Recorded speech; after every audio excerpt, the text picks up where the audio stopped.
Hello there, dear friends, and welcome once again to the Relaxed Fantasy Review.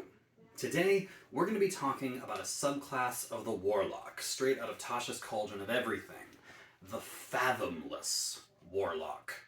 There's a decent amount of similarity between the Fathomless and the Great Old One, but the Fathomless takes us out of the generic Eldritch Cthulhu-like creature and gets specific. The Kraken, the undersea great beast, the mystical tentacle monster. That is the power of the Fathomless patron. And when you make this pact right away at level 1, you get some powers that really show off this tentacly style of play. At level 1, you get the Tentacle of the Deep. You can bonus action summon up a spectral tentacle. The tentacle, it can move 30 feet per turn and do an attack that does cold damage.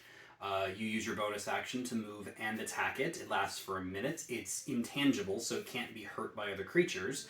It lasts for a whole minute, and you can do it proficiency bonus times per day. So it's basically like a little spiritual weapon that you get to control. And yeah, that's a really, really nice thing to have. I say that's a solid 9 out of 10 feature. Really, really good. You also get the Gift of the Sea, which is a swim speed of 40 feet, which is a decently fast swim speed, and permanent underwater breathing. So no need to waste the invocation on that. So that's a 10 out of 10 for extra speed and extra breathing. There is also the Warlock expanded spell list, which simply adds the spells to the Warlock list for choosing, as opposed to a permanent addition. And this list isn't too bad. You've got some standouts: Thunderwave, Lightning Bolt, Cone of Cold, Summon Elemental, Bigby's Hand is on there. Some decent stuff. I say this is a 7 out of 10 list. Some good ones, couple bad ones. But anyway, then at level 6, as you go up, you get the Oceanic Soul power, which is very interesting. First, you get resistance to cold damage, so again, no complaints for damage resistance. But then you get something cool, where if you are submerged in water and another creature is also submerged in water, you can understand each other, no matter what languages you speak. And it doesn't specify that the creature has to know a language. It just says all creatures can understand you and you can understand them. So you can talk to anything, just as long as you're underwater and they are.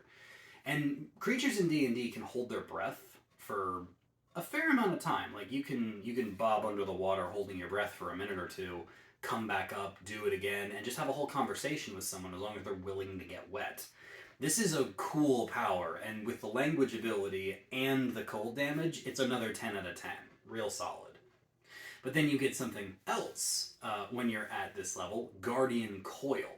This is the power to use your Tentacle of the Deep, which you've been summoning for a while now, and your reaction to block damage. The 1d8 damage that your cold tentacle can do can now also be used as a reaction to reduce damage. 1d8 is, about 5 points of damage, so it's not a lot, but a reaction block, which takes a little bit of damage off. I mean, that's not bad. Like, set that up next to yourself or next to another squishy spellcaster, just reduce the damage, or heck, you could take it off with a barbarian if you want, and then their rage is also cutting things in half. You're doubling the effectiveness there. It's not bad. It does take your reaction, so you're not going to be casting any reaction spells, but it's still a decent use of your reaction to block a bit of damage. So I say 8 out of 10 for Guardian Coil. Now at level 10, you get an interesting ability, Grappling Tentacles. And Grappling Tentacles basically teaches you a spell, Evard's Black Tentacles, which is an okay spell in and of itself, but it empowers the spell. Makes it so you don't have to concentrate on it, makes it so you can cast it... it makes it so that your concentration can't be broken by damage, so your concentration basically won't go away. And it makes it so that you don't have to cast it with a spell slot once per rest. So it just makes the spell more powerful. There's nothing wrong with empowering magic. I find that some subclasses that take a specific spell and just make it better, like, that's okay. It's not my favorite feature, and honestly, Evar's Black Tentacles isn't my favorite spell, but the fact that you can't break concentration is powerful. The fact that you can cast it for free, as a Warlock, that's important, because anytime you can cast anything for free, that's awesome. You're saving your very valuable spell slot. I give this 8 out of 10. I would have given it lower on another spellcaster or with a less good spell, but I'd say it's really worth it as a Warlock to do this. Finally, at level 14, you get the Fathomless Plunge power. This is a teleportation power. You can use it once per rest. And the idea is that you and your party, you and a group of individuals, go into a body of water. The book specifies that it's supposed to be pond size or bigger. I don't know exactly what constitutes a pond, but as far as I'm concerned, as a DM, I would say if you can submerge yourself in it, you and everyone else, it's a pond. So basically a body of water big enough for everyone to get in.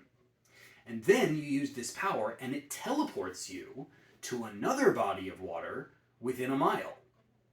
Again, it's a little bit ambiguous as to whether or not you have to know where the other body of water is, or if you just sense other bodies of water within the mile and pick one. It's not super clear, but it is a teleportation power that takes your entire party up to a mile away as long as you have water. And honestly, you've got the Create and Destroy Water spell, the Control Water spell on your expanded spell list. Not normally spells I would take, but in this case, I might. I might use the spell slot to just fill a space with water, everyone jump in, and then teleport. It's honestly a really cool way to do it. And if you don't have any spell slots, you just have to find a pool, or a pond, or a lake, or anything, really.